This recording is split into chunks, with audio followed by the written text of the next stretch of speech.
Hello students, how are you and welcome back to our channel Future Building Classes. तो आज हम class 10 science के carbon and compounds के part 4 को आज हम इस वीडियो में डिस्कस करेंगे। अभी तक हमने इसके पार्ट 3 कर लिए हैं। हमने अपना लास्ट टॉपिक में पढ़ा था कि हमने हाइड्रोकार्बन को उसके स्ट्रक्चर के बेसिस पे कैसे डिवाइड करा है। देन हम अब उसके आगे के टॉपिक डिस्कस करेंगे और इस पार्ट में हमारा पूरा carbon and compound chapter complete हो जाएगा। तो अगर आपने अभी तक हमारे चैनल को सब्सक्राइब नहीं किया है तो सबसे पहले जाके हमारे चैनल को सब्सक्राइब कर लीजिए और बेल आइकन को क्लिक करना मत भूलिएगा, ताकि हमारे चैनल से रिलेटेड जो भी नई इन्फॉर्मेशन आती है उसका नोटिफिकेशन आपके पास सबसे पहले जाए। तो स्टार्ट करते हैं। हमारा टॉपिक है अब isomers. Isomers are the molecules that have same molecular formula but different arrangement of atoms. Isomers वो molecules होते हैं जिनका molecular formula तो same होता है but उनका different arrangement of atoms होता है। मतलब उनका molecular formula तो same है but atom का arrangement अलग अलग है। देन इसका एक टाइप आता है स्ट्रक्चरल आइसोमर्स। स्ट्रक्चरल आइसोमर्स से समझ आ रहा है कि स्ट्रक्चर अलग होगा। These are the compound having identical molecular formula. ये वो कंपाउंड होते हैं जिनका मॉलिकुलर फार्मूला तो सेम होता है बट स्ट्रक्चर अलग अलग होता है। For example isomer of butane. Structure isomer कौन से होते हैं जिनका मॉलिकुलर फार्मूला तो सेम है बट उनका स्ट्रक्चर अलग है। फॉर एग्जांपल ब्यूटेन का आइसोमर, ये ब्यूटेन का हमें आइसोमर दे रखा है स्ट्रेट चेन आइसोमर। ये ब्यूटेन है एंड इसका एक आइसोमर दे रखा है ब्रांच चेन ऑफ ब्यूटेन। ये आइसोब्यूटेन है, ये है आइसोब्यूटेन। इसमें हम देख सकते हैं कि दोनों का मॉलिकुलर फार्मूला तो सेम है बट अरेंजमेंट अलग है एटम का। ये वाला इधर इस वाले कार्बन के साथ अटैच हो रखा है। देन अब आता है hetero atom and functional group.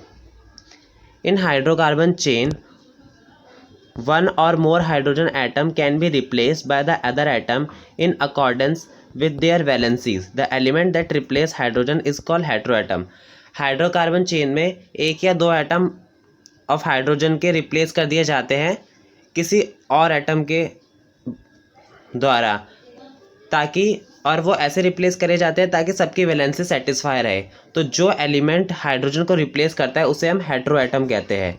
जो एलिमेंट हाइड्रोजन को रिप्लेस कर रहा है किसी हाइड्रोकार्बन की चेन में से उसे हम कहते हैं हेट्रोएटम, और वो ऐसे रिप्लेस करता है कि सबकी वैलेंसी सेटिस्फाई रहती है। अब आता है हमारा functional group. A functional group is a substituent और moiety is a molecule that cause the molecule characteristic chemical reaction. Functional group एक सब्स्टिट्यूएंट है या एक भाग है किसी भी जो मॉलिक्यूल में लगा रहता है, और ये क्या करता है, ये मॉलिक्यूल को एक कैरेक्टरिस्टिक प्रोवाइड करता है, एक अलग कैरेक्टरिस्टिक प्रोवाइड करता है फंक्शनल ग्रुप। ये मतलब एक पार्ट है किसी भी मॉलिक्यूल का। For example OH, COOH, Cl। OH हमारा अल्कोहल होता है, COOH हमारा कार्बोक्सिलिक एसिड होता है और Cl हमारा क्लोरो ये होता है। तो मतलब ये जिस भी मॉलिक्यूल के साथ जुड़ेंगे ये उसे एक अलग कैरेक्टरिस्टिक प्रोवाइड करेंगे।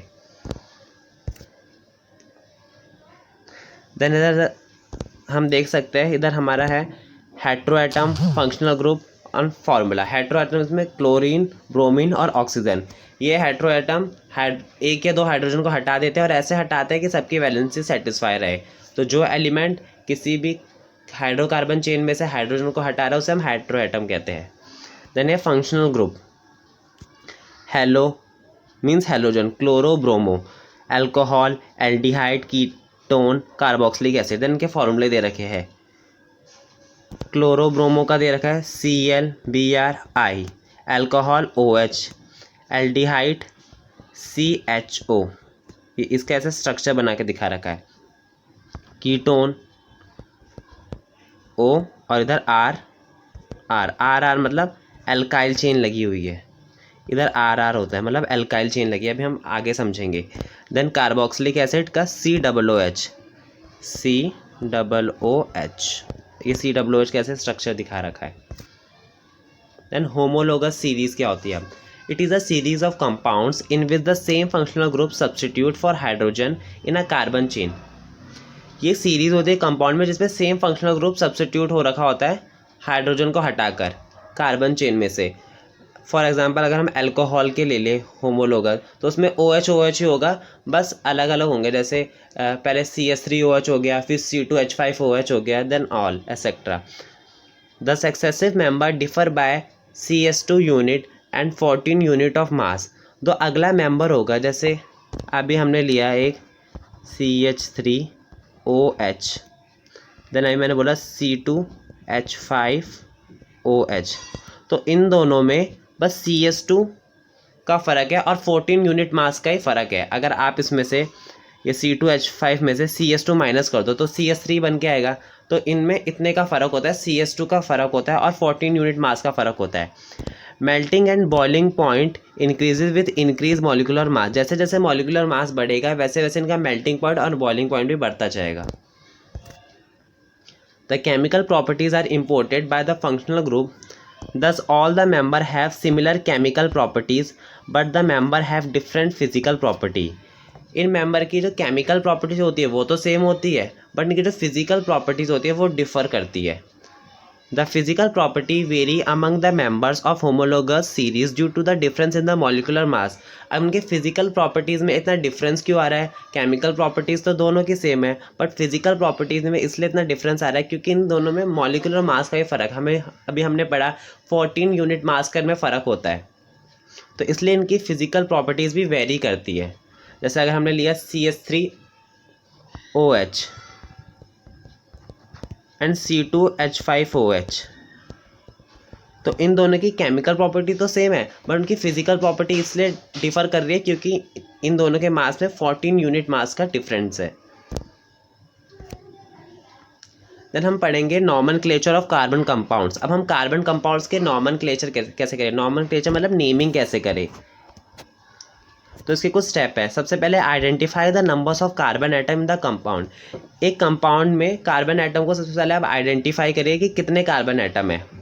Functional group is indicated either bye prefix और सफिक्स। अब सबसे पहले आप फंक्शनल ग्रुप भी पहचानिए कि उसमें कौन सा फंक्शनल ग्रुप लगा हुआ है। जैसे अभी हमने पढ़ा अल्कोहल लगा है, कार्बोक्सिलिक एसिड लगा है, एल्डिहाइड लगा है, कीटोन लगा है, जो भी लगा हुआ है उसे हमें सबसे पहले पहचानना है। और ये प्रीफिक्स और सफिक्स की हमें तरह यूज़ करना है, अभी हम आगे पढ़ेंगे। If a suffix is added then final e is remove from the name. For example methanol, अगर सफिक्स लग रहा है तो जैसे मीथेन होता है, मीथेन में से ई हट जाएगा और अल्कोहल का OL लग जाएगा तो मीथेनॉल। देन अब इधर दे रखा है हमें functional group, suffix and prefix. तो एल्कीन, जब भी एल्कीन होता है, अभी हमें पढ़ा है एल्केन, एल्कीन और एल्काइन। एल्कीन मतलब डबल बॉन्ड, तो अगर कार्बन कार्बन डबल बॉन्ड है तो ईन लगेगा एज अ सफिक्स, ये सफिक्स है। ईन कैसे लगेगा? एज अ सफिक्स लगेगा, सफिक्स मीन्स पीछे लगेगा।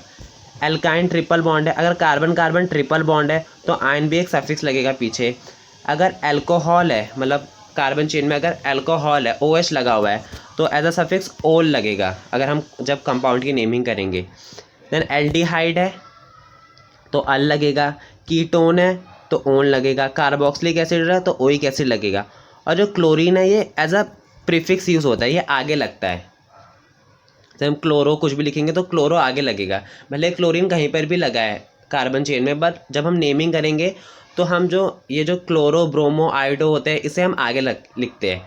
बाकी इन सब को हम एज अ सफिक्स यूज़ करते हैं, बस जो क्लोरीन वाला है एज अ प्रीफिक्स यूज़ होगा, इधर सफिक्स नहीं होगा, इधर प्रीफिक्स में होगा। देन अब हम नेमिंग करना स्टार्ट करते हैं। अभी हमने सारे रूल्स पढ़ लिए। सबसे पहले हम फर्स्ट रूल हमारा क्या था कि सबसे पहले हम कार्बन को पहचानेंगे कि कितने कार्बन है इसमें। तो अगर हम इसका स्ट्रक्चर बनाएं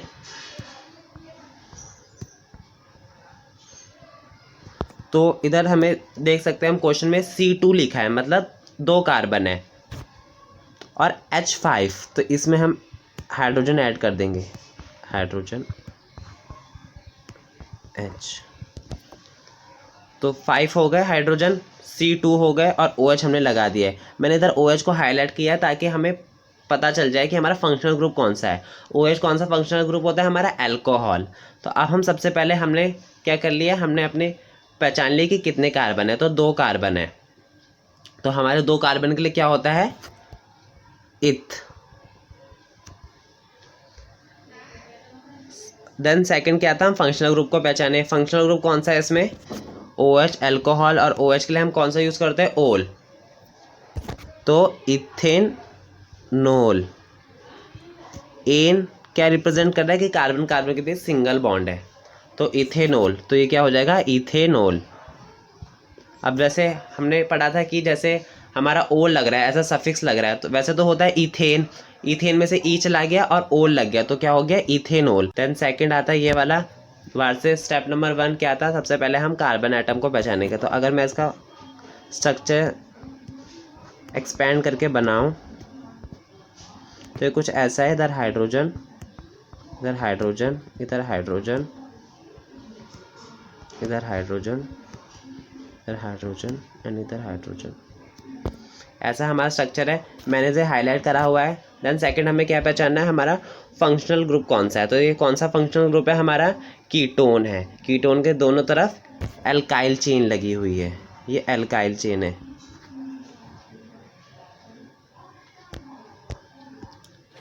देन अब हमें नेमिंग करना स्टार्ट करना है। तो सबसे पहले हमें पता है, हमें हमारे जो फंक्शनल ग्रुप है उन्हें हायर प्रायोरिटी देनी है, तो हम यहाँ से नेमिंग स्टार्ट करेंगे। और हमें ये भी करना है कि हमारे मैक्सिमम कार्बन एटम आए, तो 1 2 3, तो 3 हो गए, तो 3 मिथ मतलब 1 कार्बन, इथ मतलब 2, और प्रोप मीन्स 3, तो प्रोप आएगा इसमें। प्रोप, कार्बन कार्बन के बीच कितना, कौन सा बॉन्ड है, सिंगल बॉन्ड है, तो एन,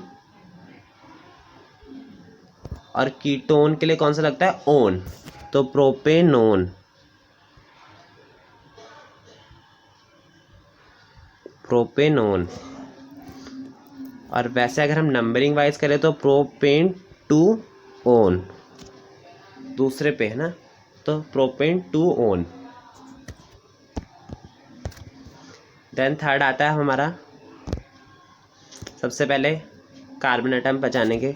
इसे मैं अगर ड्रॉ करता हूँ तो H H H C H, then C, then H, CH3 OH, then there's a C H H H। इसे हमने एक्सपेंडेड फॉर्म में एक्सपेंड कर दिया, मतलब स्ट्रक्चर को हमने खोल के दिखा दिया कि कैसा है। देन हमें पता है कि सबसे पहले हम कार्बन एटम को पहचानेंगे और मैक्सिमम आने चाहिए कार्बन एटम, तो हमें वहाँ से भी नंबरिंग करनी है कि हमारे फंक्शनल ग्रुप को सबसे ज़्यादा हाईएस्ट प्रायोरिटी मिले। तो उसमें 2 हमें दिख रहे हैं, एक तो ये दिख रहा है, एक ये क्या है हमारा, ये एक एल्काइल चेन है, ये एक एल्काइल है, क्या है ये, मिथाइल। इसे हम मिथाइल कैसे, वैसे मीथेन हमारा क्या होता है, CH4, अगर इसमें से एक हाइड्रोजन चला जाए तो ये एल्काइल बन जाते हैं, तो ये हो जाएगा मीथेन, एक हाइड्रोजन चला गया तो मिथाइल। वैसे इथेन, एक हाइड्रोजन चला गया तो इथाइल।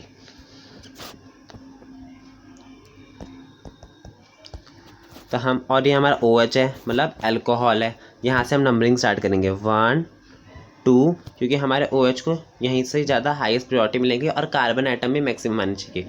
1 2 3 4, तो कितने एटम हो गए, मिथ 1 होता है, इथ 2 होता है, प्रोप 3 होता है, और ब्यूट 4 होता है, तो ब्यूट, ब्यूट।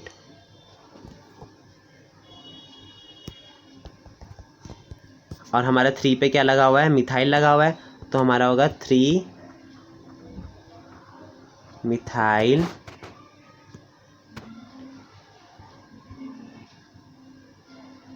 ब्यूट एन 2 ओल। अल्कोहल है, 3 पे मिथाइल लगा हुआ है, 4 हमारे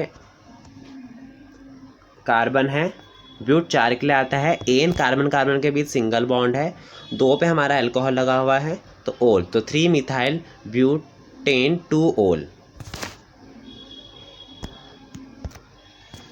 देन फोर्थ आता है CH3 CHO, CH3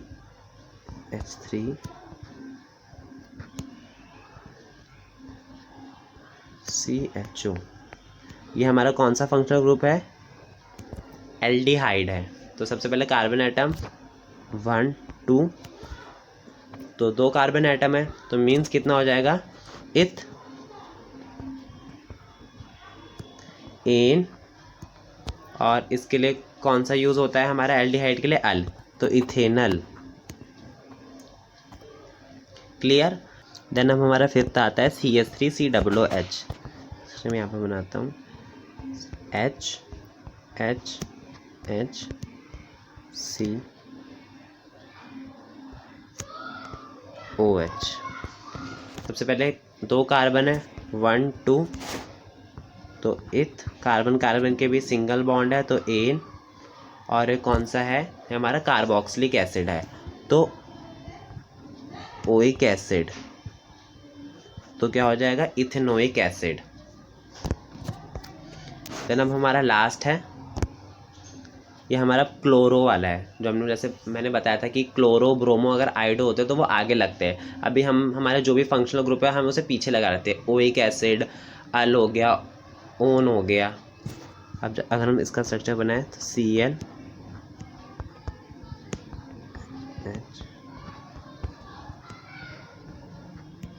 आप ऐसे भी पहचान सकते हैं, बट और क्लियर करने के लिए आपको मैं स्ट्रक्चर बना के दिखा रहा हूँ पूरा। तो ये हाइड्रोजन है कार्बन के नीचे लगे हुए, ये हाइड्रोजन है। तो सबसे पहले कितने कार्बन है, 1 2 3, 3 कार्बन है। 3 के लिए हम क्या करते हैं, 1 के लिए मिथ, 2 के लिए इथ, 3 के लिए प्रो हो जाएगा। और हमारा Cl है, Cl मीन्स क्लोरो, तो क्लोरो प्रोपेन, क्लोरोप्रोपेन, तो क्या हो गया इसका नाम, क्लोरोप्रोपेन। मैं इधर लिख के दिखाता हूँ,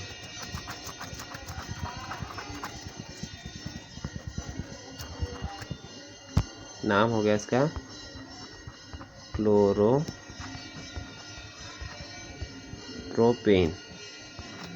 ये क्लोरो आइडो ब्रोमो जो भी होते हैं ये हमारे आगे लगते हैं, बाकी हमारे जो भी है उसका जो भी हमारा जैसे ओइक एसिड, ओन, वो सब पीछे लगेंगे। स्टूडेंट, इसी के साथ हमारा कार्बन्स कंपाउंड चैप्टर पूरा कंप्लीट हो गया है। होप आपको पूरा चैप्टर अच्छे से समझ में आ गया होगा। स्टिल आपको किसी भी टॉपिक में अगर डाउट हो तो आप कमेंट करके पूछ सकते हैं। So thank you and have a nice day.